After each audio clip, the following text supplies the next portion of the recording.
Imagine waking up in a world where pain meant death. No doctors, no hospitals, no medicine, no second chances. If you were injured badly enough, nature didn't care how strong you were or how brave you felt. It erased you. And yet, against every possible odd, prehistoric humans survived injuries so violent, so extreme, that even modern emergency rooms would struggle to save them. Today, we're uncovering the most brutal prehistoric injuries ever survived, and what they reveal about who we really are as a species. To understand how shocking these survivals are, you first need to understand the world our ancestors lived in. Prehistoric life was not heroic or romantic. It was relentless.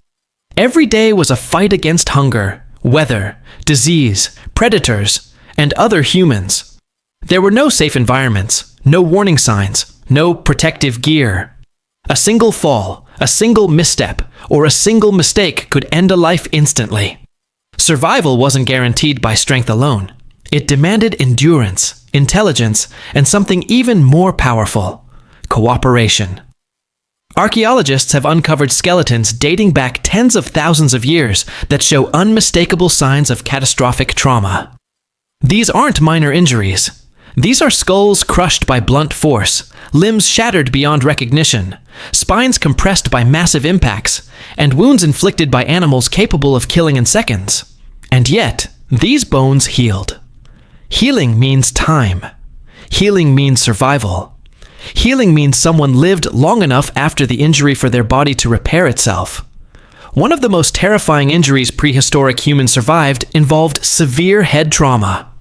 Archaeologists have found skulls with deep fractures, large dents, and missing sections of bone.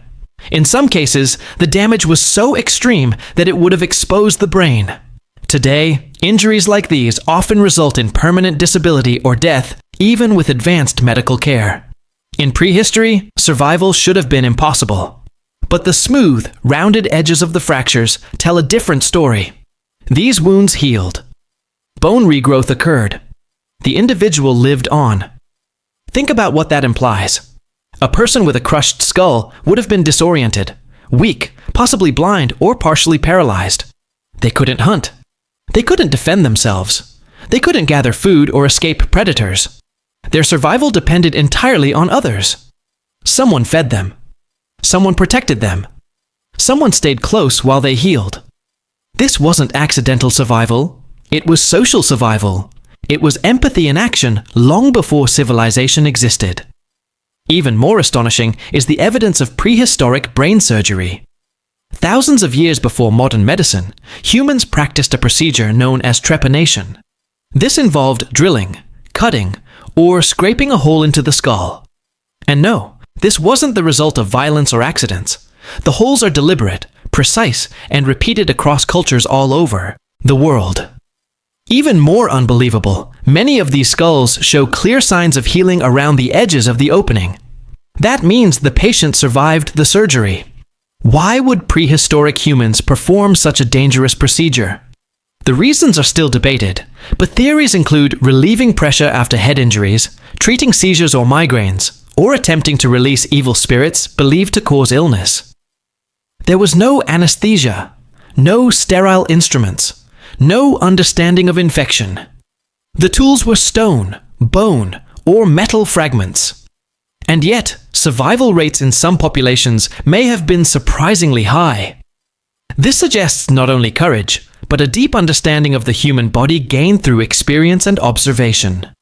Broken bones offer another window into prehistoric resilience. Archaeologists have discovered skeletons with legs broken in multiple places, arms that healed at unnatural angles, and ribs shattered by violent impacts. A broken femur, the strongest bone in the human body, is particularly telling. Even today, it's considered a life-threatening injury. In prehistory, it should have been a death sentence.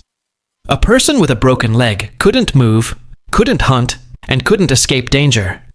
Yet, we find femurs that healed completely. This means someone stayed behind. Someone carried food. Someone guarded the injured person for weeks or months.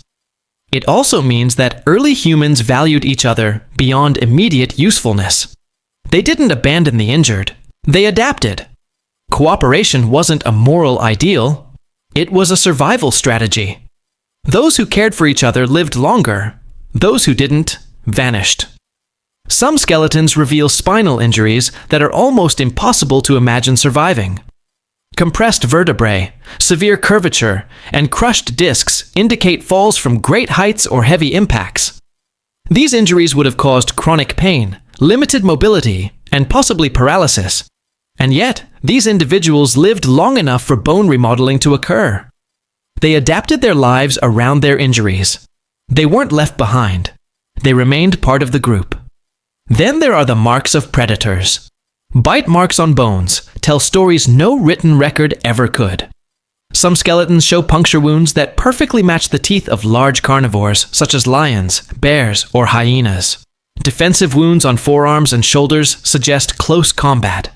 These weren't quick kills. These were attacks that didn't finish the job. The victim escaped, and somehow they survived the aftermath. Imagine surviving a predator attack without antibiotics, stitches, or pain relief. Even a small wound could become infected and fatal. But these individuals healed. Their bodies fought off infection. Their communities supported them. These weren't lucky accidents. They were testaments to resilience and cooperation. Some injuries reveal a darker side of prehistoric life: violence between humans. Healed spear wounds, embedded arrowheads, and fractured skulls from blunt force trauma suggest conflict was common. But again, the evidence of healing tells us these weren't always fatal encounters.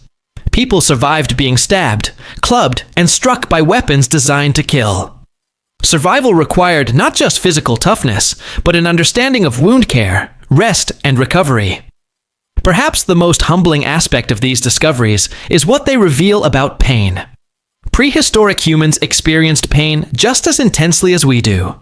There was no numbness, no sedation, no escape. Healing meant enduring agony for weeks or months, and yet they did. Pain didn't stop them from surviving. It became part of existence. What's easy to forget is that prehistoric humans weren't primitive in the way we imagine. They weren't stupid. They weren't reckless. They were observers. They learned which plants reduced pain, which herbs slowed bleeding, and which techniques helped wounds close. Knowledge passed through generations long before writing existed. Medicine didn't start in hospitals. It started around fires, through trial, error, and shared experience. These injuries also force us to reconsider what civilization truly means. We often define civilization by cities, agriculture, and technology. But long before any of that, humans were already practicing compassion. They cared for the injured. They protected the weak. They invested time and resources into individuals who couldn't immediately contribute. That choice shaped our survival more than any tool ever did. When archaeologists find a skeleton that survived catastrophic trauma, they're not just discovering a medical anomaly. They're uncovering a story of trust. Someone trusted their group to protect them while they healed. Someone trusted that helping an injured person wouldn't doom the entire group. That trust became the foundation of human society. Modern humans often see themselves as fragile compared to our ancestors. And in some ways, we are. We rely heavily on technology and systems to survive. But the strength of prehistoric humans wasn't just physical. It was psychological. It was social. It was the ability to endure suffering without losing hope, and to help others even when resources were scarce. The next time you hear the word primitive, remember this. Primitive humans survived crushed skulls without surgery. They survived broken spines without wheelchairs. They survived animal attacks without antibiotics. And they did it together. Survival wasn't about being the strongest individual. It was about being part of a group that refused to abandon its own. Human history isn't a straight line of progress from weakness to strength. It's a long story of endurance, adaptation, and care. The earliest chapters of that story were written in bone and blood, not ink and paper. And those bones tell us something extraordinary. We didn't survive because we were fearless. We survived because we refused to let each other die alone. So when life feels overwhelming, when pain feels unbearable, Remember this truth. Someone once lived through injuries that should have erased them from history, in a world that offered no mercy and no forgiveness. And they survived. Not because they were superhuman, but because they were human. And that strength is still inside us today.